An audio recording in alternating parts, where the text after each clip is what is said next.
Bismillahirrahmanirrahim. Assalamualaikum warahmatullahi wabarakatuh. Yang terhormat Bapak Muhammad Alawi Harun MPD selaku dosen pengampu mata kuliah Filsafat Pendidikan Islam. Kami dari kelompok 6 akan memaparkan materi yang berjudul Falsafah Mengukir Manusia Berkarakter Melalui Pendidikan Islam. Ada 3 poin yang cukup menarik untuk kita bahas pada materi ini. Yang pertama, strategi membentuk karakter manusia mulai dari dalam kandungan. Yang kedua, membentuk karakter manusia mulai dari pikiran rasional. Dan yang ketiga, membentuk karakter mulai dari hati spiritual. Baiklah, langsung saja. Pemaparan dari presentator yang pertama, yaitu Muhammad Mulia Handika, kepadanya disilakan. Assalamualaikum warahmatullahi wabarakatuh. Untuk poin yang pertama, yaitu membentuk karakter manusia melalui dari dalam kandungan. Pendidikan memiliki peran yang sangat penting dalam kehidupan manusia. Suatu gambaran bahwa anak bukan hanya diberikan suatu pendidikan ketika dia sudah lahir, melainkan anak juga diberikan suatu pendidikan semenjak dalam kandungan yang masih berupa janin atau cabang bayi.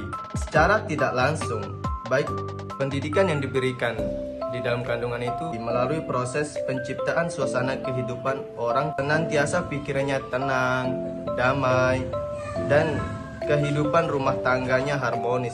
Jadi, prenatal education adalah mendidik kedisiplinan orang tua dan kehidupan di sekitarnya dengan memberikan perhatian dan kasih sayang si ibu yang sedang mengandung, sehingga tercipta suatu suasana yang damai, yang harmonis, yang berdampak pada perkembangan janin. Di samping itu, kedua orang tua mampu mengendalikan diri terutama dalam pola berpikir, kata, dan berperilaku. Kegiatan prenatal education ini, pendidik anak dalam kandungan ini dilakukan orang tua dalam upaya membentuk karakter anak mulai dari masih dalam kandungan.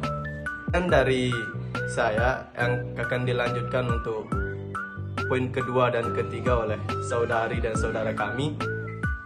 Baik, melanjutkan materi dari presentator yang pertama. Di sini saya akan mengeluarkan poin B, membentuk karakter mulai dari pikiran rasional. Karakter itu tidak bisa diwariskan, tidak bisa dibeli, dan tidak bisa ditukar. Karakter itu harus dibangun dan dikembangkan secara sadar melalui proses yang tidak instan. Karakter bukanlah suatu bawaan sejak lahir seperti halnya sidik jari. Menurut Lishona, karakter dikembangkan melalui tahap pengetahuan, pelaksanaan, dan kebiasaan. Karakter tidak terbatas pada pengetahuan saja. Seseorang yang memiliki pengetahuan kebaikan belum tentu mampu bertindak sesuai dengan pengetahuannya jika tidak berlatih melakukan kebaikan tersebut.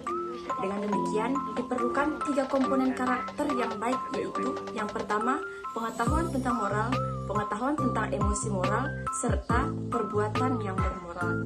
Baik, saya akan melanjutkan materi yang ketiga, yaitu membentuk karakter mulai dari hati spiritual.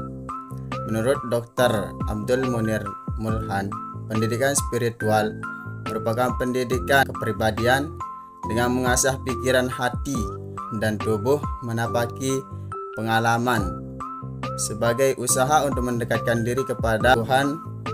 Untuk lebih mengenal nilai-nilai spiritual, ada beberapa hal yang perlu diketahui, yaitu antara lain ketaatan beribadah, berperilaku syukur, berdoa sebelum dan sesudah mengerjakan tugas, toleransi.